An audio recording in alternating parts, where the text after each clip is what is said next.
Hi, everybody. I'm Khadija. I'm your host for Pakistani Women in STEM podcast today.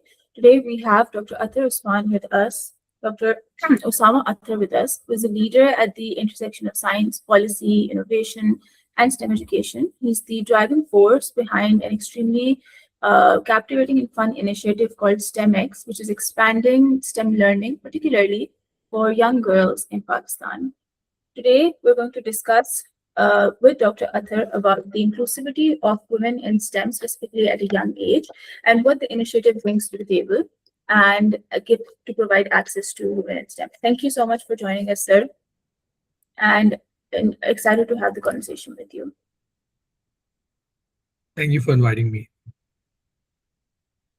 So my first question to you would definitely be that what was the point in your career or the point where you decided to build a platform like STEMX, and what was the thought behind it or the driving force behind it? If you could give us a little bit on the background of the platform and how it came to be. So I grew up in Pakistan. I did my schooling from Pakistan, my undergrad studies from Pakistan, and then I went to the US to do my PhD. And I worked in the US and UK for about 13 years, finished my PhD, did some consulting work.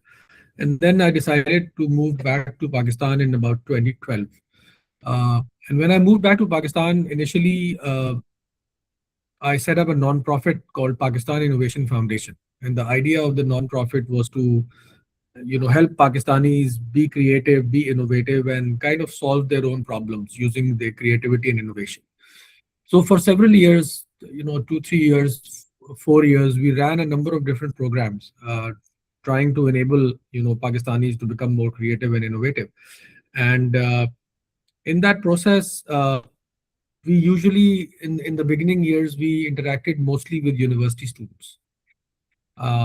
And we were trying to get university students to sort of identify problems and help solve those problems using creativity and innovation. And, very soon we realized that these university students were not capable to solve the kind of problems we wanted them to solve, primarily for three reasons. The first reason was that it seems to me that the students who were at the end of their universities were, did not have the time required to actually do innovation, right? So even if they could identify the problem, they could come up with potentially a solution.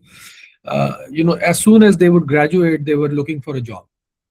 And instead of working on developing that solution further, they ended up taking a job. And so, even if you could take them through the entire innovative process, they ended up not having the amount of time that was required to actually put that innovation into implementation. The second problem that we discovered was that they did not have any domain knowledge. So because in our country, students go through the entire education process in one go, they do not have really an experience of working in a particular field to understand what the real problems were. Right, in in developed countries, for example, you usually go through high school, and then after high school you go and work somewhere, and then 2 years later, 3 years later, you basically decide that you want to get more education, so you go into college and enroll into college, and then take a little bit more time and develop some more experience. And in that process, you develop an expertise of a particular domain. So when you come to actually start solving the problems of that domain, you actually have experience in that domain, and you can identify the problem properly, and then you can solve the problem properly. In our country, that's not the case. So a lot of our students, university students, have gone through one straight iteration of going through education, and so by the time that we caught them, they didn't really have exposure to any domain, so they couldn't identify the problem properly, and hence they couldn't solve the problem properly. The third problem that we found was that a lot of these students we found did not have proper innovation skills as well. So innovation and creativity is not taught in our schools. We don't have those mental frameworks required to actually do creativity and innovation. So for example, let me give you an example. So we often talk about in innovation and creativity, we talk about the fact that we want to brainstorm the solutions of a problem. Okay, what brainstorming requires is that you come up with as many possible solutions of a problem as possible, irrespective of whether they are good solutions or bad solutions, the right solutions or wrong solutions. You come up with a vast list of solutions of problem. Then through a process of kind of narrowing down, you arrive at the best solution, right? Now, when we started doing brainstorming in Pakistan, we found that our students, our participants, did not have the discipline to actually do brainstorming.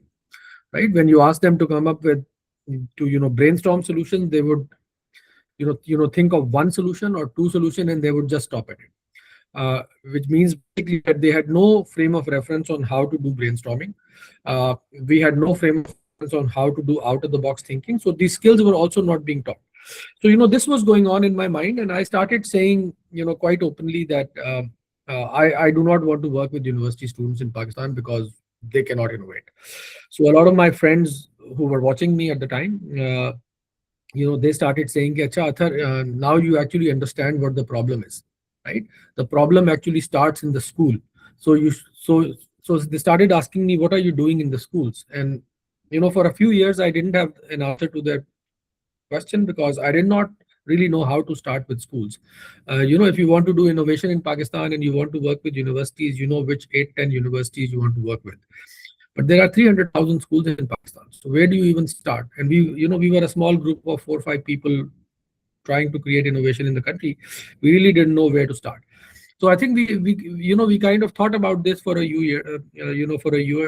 few years, and then gradually we came across this idea of creating this specialized program where we actually take students in for a 10-day period and put them through a process through which we kind of really break old habits and build these new habits of creativity, critical thinking, trying to find their passion and trying to achieve excellence into them. And I think that's where the idea of the STEM school started. We started off in 2016 from LUMS, and after that we added NUST as part of our offerings, and then we added IBA Karachi, and then we added Aga Khan University. So now we are in the top 4 universities in in the country, and we pick students from all across the country through a very selective competitive process. Yeah, and we take them to these 4 leading universities where we put them up with university professors in university labs solving real life science problems that university professors work on. Right, so they actually get an experience of doing hands-on science, hands-on STEM, and that kind of changes something in their mind, because they now learn a different way of learning science and experiencing science. Versus, for example, how science happens in the school, where a teacher comes and draws a picture on the blackboard and asks you to remember XYZ, and then sort of blurt it out in an exam the next week.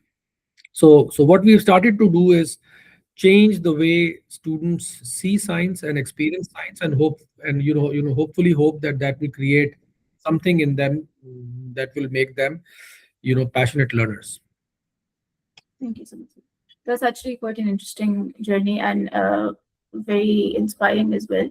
Sir, if you would be interested in explaining the structure of the program a little bit more. You already mentioned that you take students in from different schools for a 10-day period, and then you put them into 4 leading universities for rigorous training. So now, is the training project-based? Do they have to solve a project, or is it that they are allotted a specific supervisor under which they will be working on, or is it a group project? Just a little bit more information on the structure of the program, and then the way the program is structured is that each of our program focuses on a slightly broad set of domains. So, for example, our NUST program focuses on engineering, right?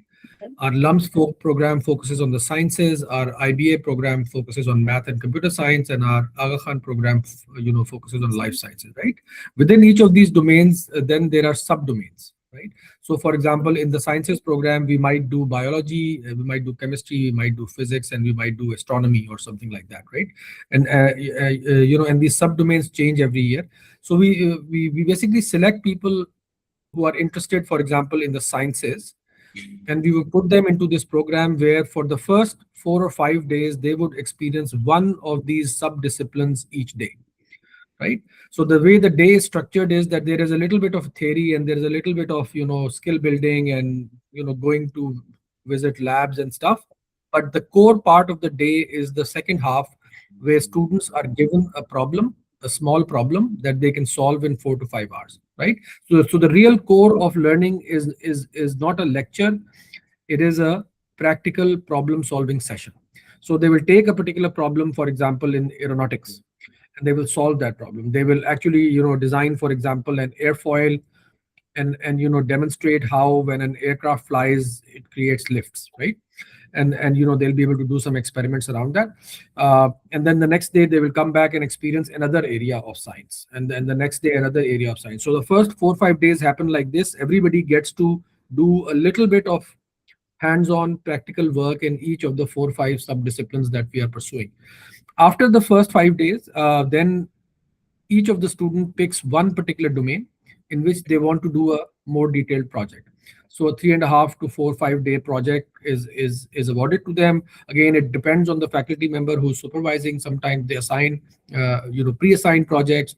Sometimes they ask students for their ideas. It really depends on how the faculty member wants to run it. And so then they kind of build a full project over the next 4 or 5 days, and present or demonstrate that project at the end. Apart from this core of learning, there are also other sessions. For example, we organize for them visits to various labs. We sometimes take them outside. We've taken students to Soparco. We have taken students to astronomical observatories. We've taken our students to Pakistan Aeronautical Complex Kamra. So we do these kind of visits, but we also then give them an exposure of what holistic learning looks like. So the other main core of our program is this idea of holistic learning, right? So we expose the students to philosophy, history, ethics, religion, and we really want to create not just scientists and technologists, but also scientists and technologists who are aware all the kinds of challenges that science and STEM faces in the world today, and all the sorts of problems that it wants to solve. So that really creates a very holistic experience for them. Most of the times at the end of these 8-10 days, about 50% of the students come to me and tell me that when we came to the STEM school, we knew what we wanted to become. Now we don't know, now we don't know anymore. Because they've discovered something at the STEM school that they never thought was really interesting, and now they find that they're really passionate about that particular thing. And a lot of people have actually gone from the STEM school to change totally what they wanted to do in life, and some of them have done really well in doing that. That's actually very wholesome. That's very wholesome, sir. Okay, so sir, now I would like to steer the conversation a little bit towards women in STEM, and because the podcast title is so, and that's what we want to talk about. That's the series of pillars that we will be releasing the podcast in. So we see that globally there is still, even in 2026, there is a disparity in for women in STEM. Let's say even if there is globally or locally, but maybe there is more. I'm a biology major. I did genetics, so I had 2 males in my class, and I was a class of 40 people with 38 probably females. So I cannot necessarily say that for medicine and biology, but I know for sure that for engineering, the disparity still exists quite a lot, where there will be 5 students in a university classroom, and then rest of them will be male students. So with this said, what do you, as a leader, experience globally? What sort of trends or data is available, do you think, for girls and women in STEM? And according to you, is the situation in Pakistan more alarming or less alarming, or what in general is the current situation right now? Well, I mean, I think As far as school education is concerned, and to some Mhm. extent university education is concerned, I think while there are disparities within disciplines, across disciplines, I think on the whole, the the gender balance is almost achieved, right? So if you look at our universities, we have actually about I think 48 to 52% gender balance in universities. Now, it wasn't the case about 10-15 years ago. I think 10-15 years ago, there was a much greater difference between the proportion of female enrollment and male enrollment. But I think over the last 10-15 years, that proportion has struck. I think that the real problem happens not during education, but actually after education, when Okay. women are required to actually work in the field. So when you look at actually professions, you will Okay. find that suddenly you see this drop up, right? We know, for example, in medicine, uh, 80% of the doctors that probably Pakistan produces are women, Mhm. right? But when you look at actually how many of those women actually work uh, in the field, the number goes down significantly. Now, in science and STEM fields, there is still quite a significant number of women who actually work. Uh, but then, as you go from being an ordinary sort of lab worker to being a leader, the number significantly falls further, right? So I think as these girls transition from education to work and from work to leadership, there are certainly clear barriers, and the numbers indicate that there are significant cultural, social barriers that that kind of stop the way from women from professionally progressing further. That's interesting. So while doing the research for this interview, I was going through some of your older interviews. And on a lighter note, I would like to ask you a question. You mentioned that there is a permission culture in Pakistan where students have to take permission from their parents before joining programs or just before, um, becoming a part of something like STEMX, a summer school. So, do you have any stories where you had to ask permission from parents, or somebody came to you with their personal problems, where you had to directly get involved and then get permission for someone, or has it not gotten to that yet? Well, there is always in every program or so, there is one or two parents who are not comfortable sending their girls or their kids to a program out of city. And so I will get I don't deal with admissions directly, but when these admissions are happening and my staff is kind of dealing with that, I get a request here and there that XYZ parents want to talk to you. I've also seen that when we are actually receiving these kids, particularly girls, at the university. So, for example, the program is starting tomorrow, and in the evening, everybody's kind of arriving at the university. Uh, I've seen this kind of funny thing happening, that the parents want to actually come in and see my face before they want to leave their kids behind. Yes. Somehow this they'll just come in, they'll see me there, and I think that's enough for them. uh, but yeah, I mean, these things happen. uh, Sometimes we have, for example, uh, if a girl has been admitted from, say, for example, far-flung area like Multan or Faisalabad or Bhavalpur, we have sometimes admitted two girls together. So we know, okay, if two of them are coming from a city, they'll be able to come together. So these sorts of things happen, and obviously you have to accommodate for that. What we try to do at our end is to create an environment which is harassment free. Mhm. So when we start the program, we make it very clear to all the students that they are here only to learn. And if we see any instance of harassment of any kind, whether gender or any other kind of harassment, we will adopt a zero policy towards harassment. So we have a couple of times in the past, in the last 10 years, we have expelled students from the program who were involved in something like that. So I think it becomes very clear to the students that their one and only purpose here is to create a safe environment where they can learn. And that is really, really important to the program. And also, I think beyond that as well, obviously, as per the the cultural norms of our country. And everywhere, women and girls and boys are housed in separate Separate. dorms. We always have a senior student who has been part of the program before, whom we know very well, stationed in each of these dorms, so they can keep an eye on the students. They have full time access to us, so if they see something that is not appropriate, or something that it could evolve into a situation, they can inform us right away. And obviously we are very, very conscious, when we take this responsibility, that we want to make sure that everybody is safe and everybody is only focusing on learning during the program. That's interesting.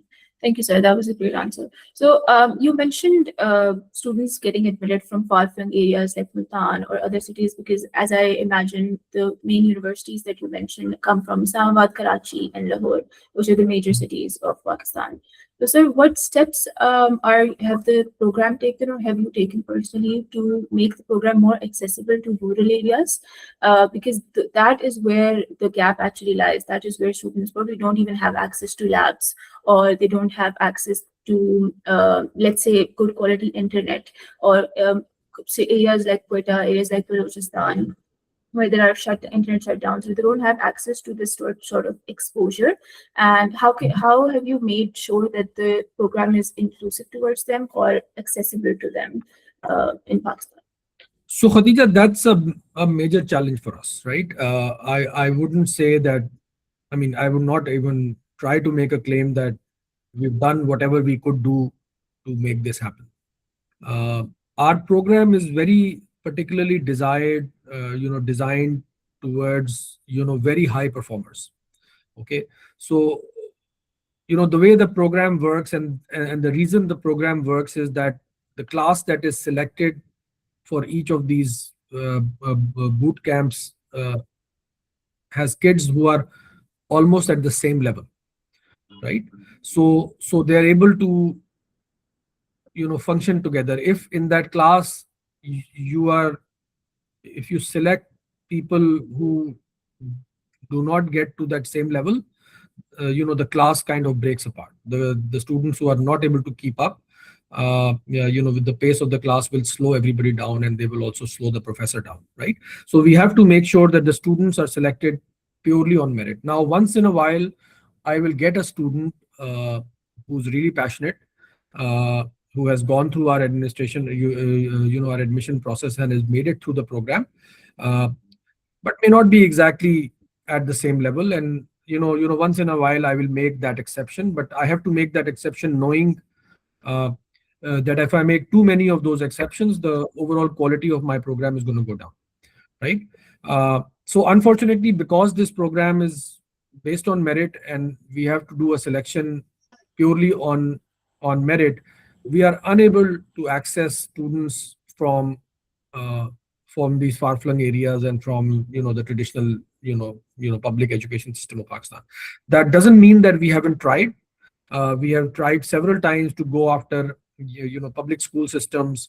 We have tried to go after these low-cost sort of NGO-run school systems, large networks, and told them that we would like to provide this opportunity to the best students that you can find. We'll provide them the opportunity to qualify in the process, and if they qualify, we will take them in. We also make it actually financially possible for these students to undertake the program. So our guarantee for the last 10 years always has been that if you make it through our selection process and you can't afford the program, we will find money for you, right? So up till 2 years ago, my rule of thumb was that you will only pay for the program equal to no more than your 1 month's school fee. Okay, so if you are studying in HSN and you are paying 50,000 rupees per month in fees, you can pay as much as 50,000 rupees for the 10-day program, right?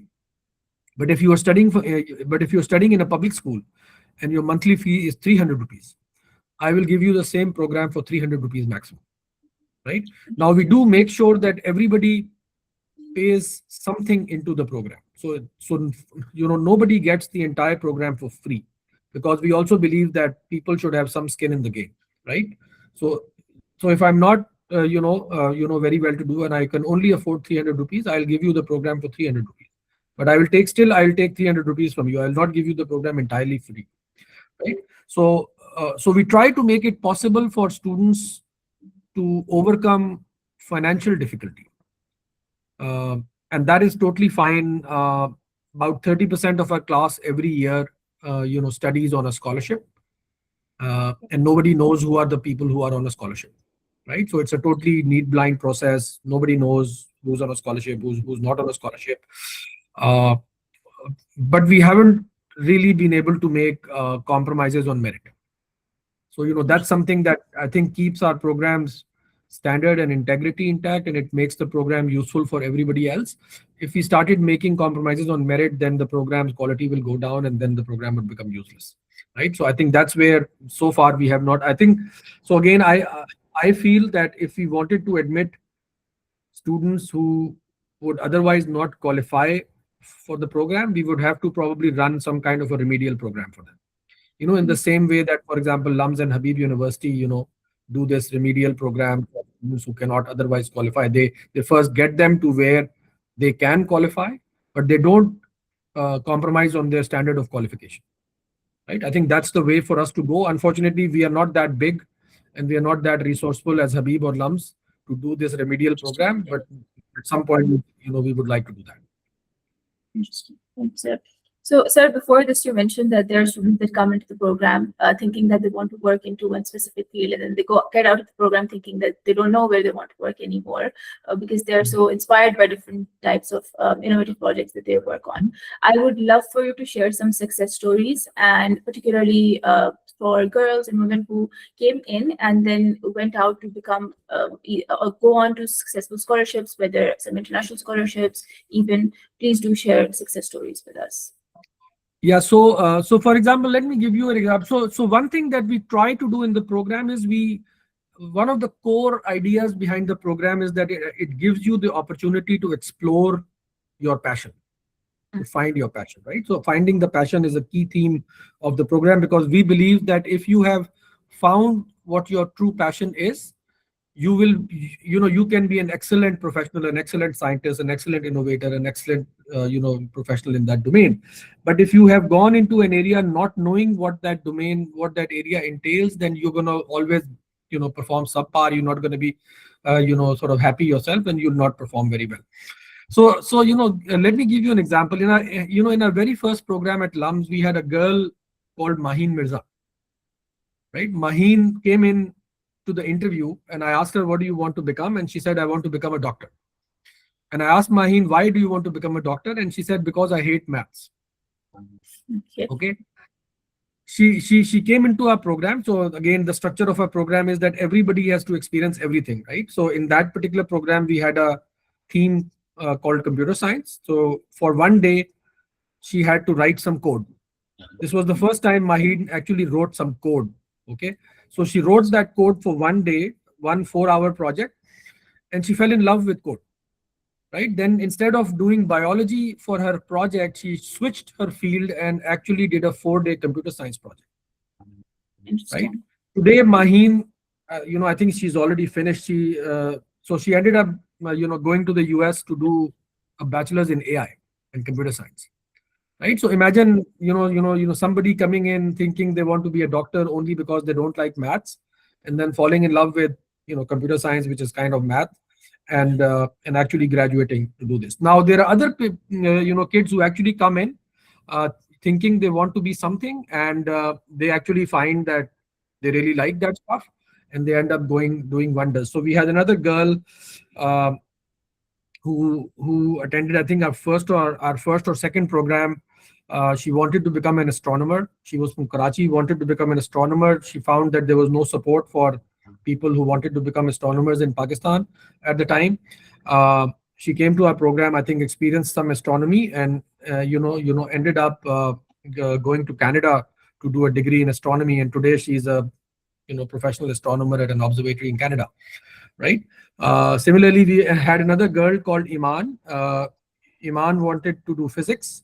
She ended up doing our program. She was 16, 17 years old when she did our program. And then she liked physics so much that she actually did an internship with the physics professor that summer.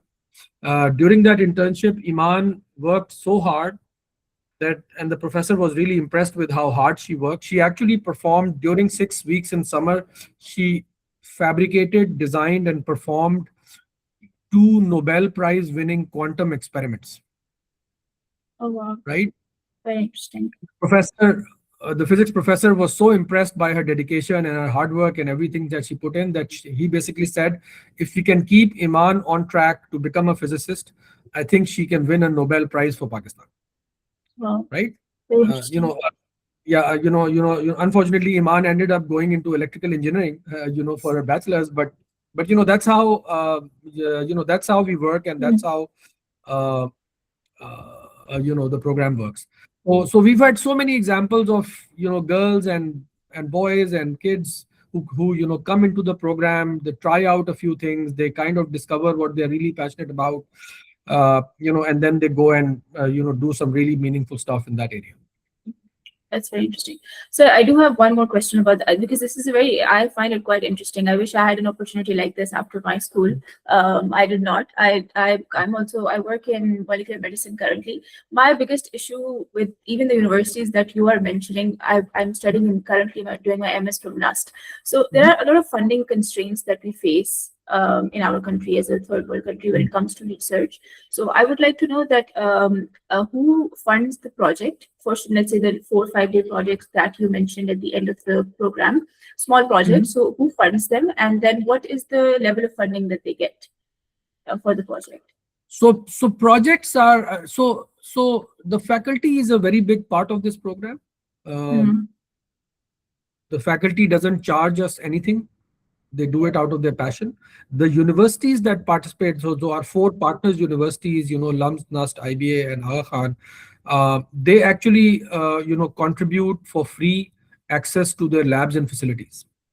Okay, so their contribution to the program is they do not charge for use of their labs, which is a substantial contribution, because even if these 2 costs are included in the cost of the program, it would become unaffordable for kids. Right. Yes. Similarly, we provide our time and our resources for free in this program. The only costs that we charge the students are out-of-pocket costs. For example, if you are living somewhere for 10 days, the hostel charges and the food charges and some other miscellaneous charges. Those are the only charges we cost. The program is purely run on a non-profit basis.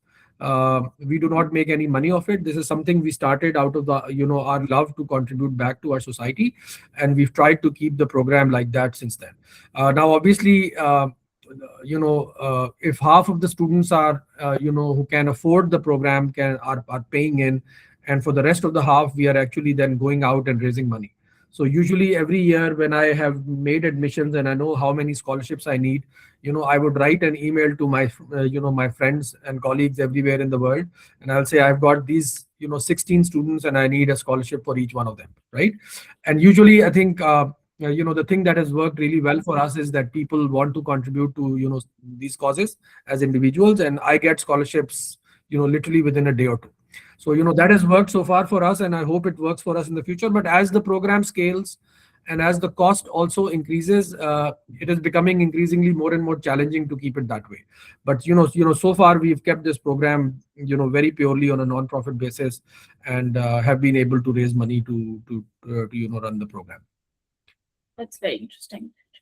So I would like to move the conversation now towards another important aspect of today's life. So social media, in my opinion, is a double-edged sword. We are currently using social media to run platforms like Scientia and promote programs like STEMX. But at the same time, social media can be very damaging for students that are as young as the ones that join your program. So I would like to know, what is your stance on that? What policy, if so, and then how are those students guided towards, or how are they guided towards using it correctly? And then also, how are you using social media to promote STEMX?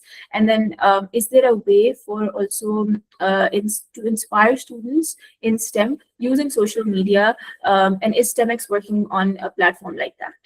So Khadija, we try to use the social media mostly for our promotion and outreach purposes. Now, as you said, social media is a double-edged sword. There is a lot more negative content on social media than there is positive content on social media. And I think it's not, I mean, we come into students' lives for only 10 days, right? Out of 10, 12 years, we can only influence them for 10 days. So you can imagine, yeah, while we make an outsized impact on their lives in those 10 days, it is still nowhere near the, the other influences that they have on, in their lives. Uh, I've said this in the past that for the last 10 years at least, I have seen in Pakistan, there is a massive movement on social media, which is kind of an anti-knowledge movement, right? You see people, talking in the social media about, okay, what's the purpose of education? Why do we want to get this education? If you can make money, doing Amazon FBA, or if you can become a social media marketer. And the worst thing these days is influencers, and influencers make more money than university professors, right? So how do we guard our young people from this influence?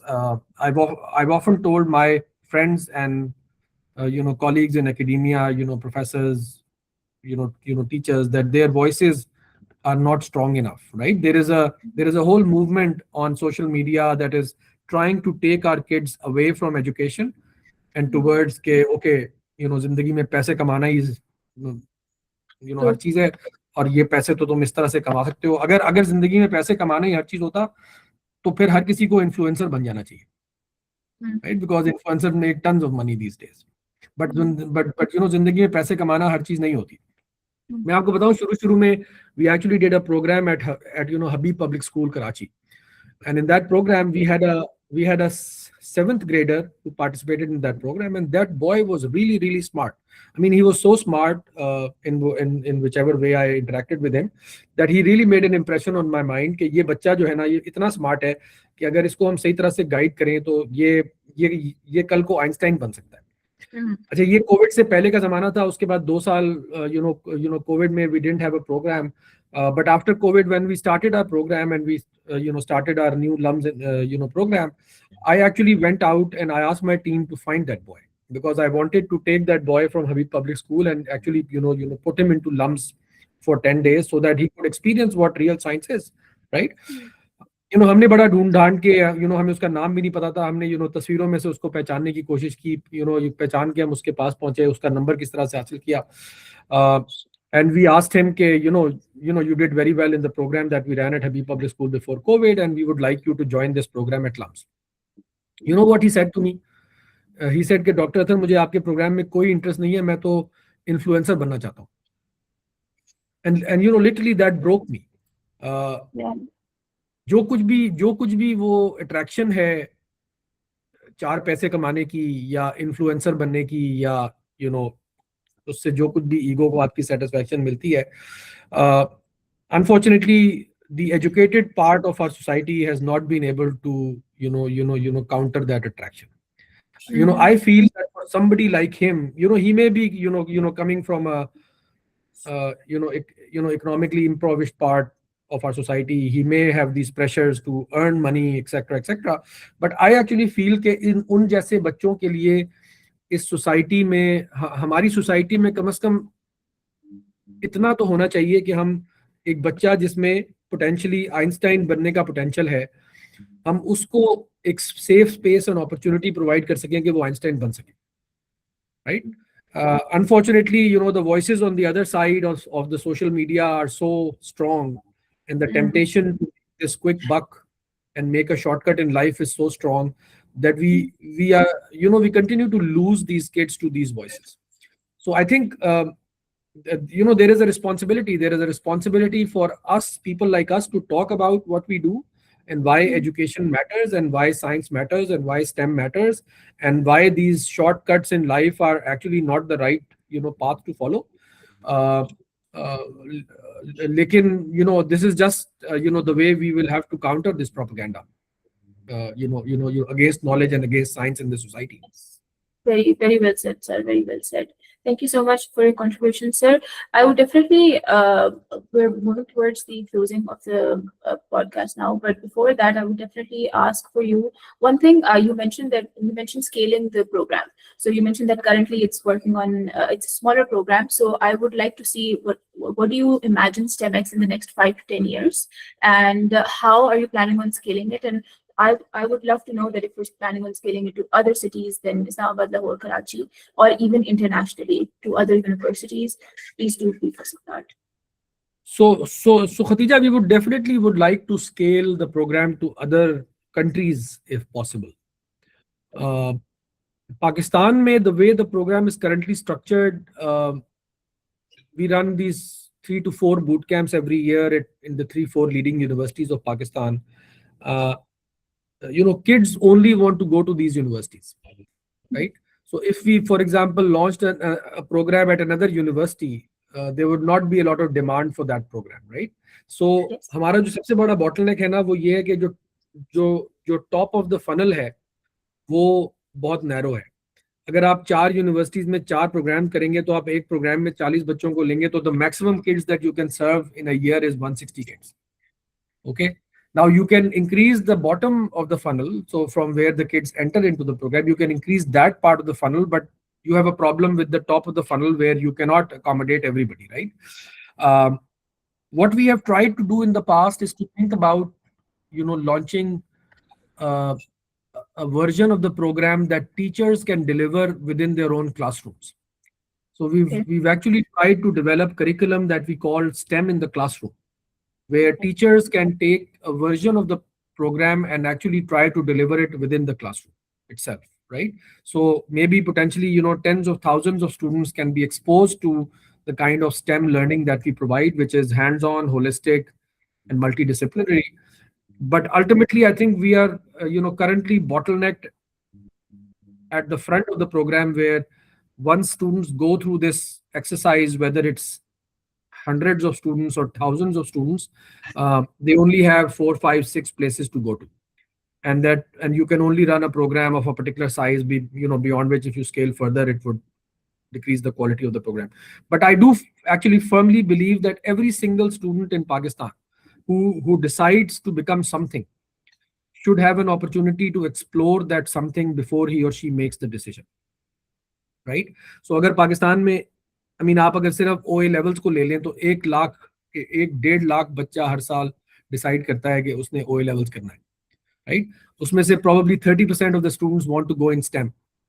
I think each one of those 30%, each one of those 30,000 students should have an opportunity to explore for a week what it means to, for example, become an astronomer, or what it means to, become a computer programmer, or what it means to, become an aeronautical engineer.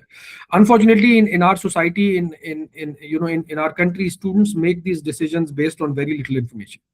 I've interviewed 2,500 students over the last 10 years, and I ask every single student what they want to become in life, and most of them decide this based on very limited information. I call this based on a sample of one. So for example, my father was an engineer, so I want to become an engineer. I went to a hospital, I saw a neurologist, I really like the neurologist, I want to be a neurologist, without really knowing what neurology means, without exploring what it entails. So for example, if you want to become an astronomer, you should you should love astronomy, but you should also have a certain kind of patience, right? Yes. Because if you're becoming an astronomer, you're going to spend 10 years of life, first of all, learning to become an astronomer. Then you're going to spend 10 years of your life thinking about what experiment to perform. After that, you're going to spend 10 years of life actually building an instrument, if you're lucky, which could go in space. And then the final 10 years you're going to spend sitting under that telescope, observing the universe and trying to find something that will make you famous, right? So Right. becoming an astronomer requires a very certain kind of patience that not of all of our kids understand, right? So अगर आपको astronomer बनने का शौक है तो आप में एक certain किस्म की patience होनी चाहिए. आप 2 दिन अगर telescope के नीचे रात को नहीं बैठ सकते तो फिर आप 40 साल तो नहीं बैठेंगे ना. तो मेरा ये ख्याल है कि हमें अपने बच्चों को अच्छा साइंटिस्ट, अच्छा STEM लीडर्स बनाने के लिए उनको before they decide what to do in university, they should be able to make they should be able to experience it firsthand. And that is really, really important. And that is the whole purpose of our program.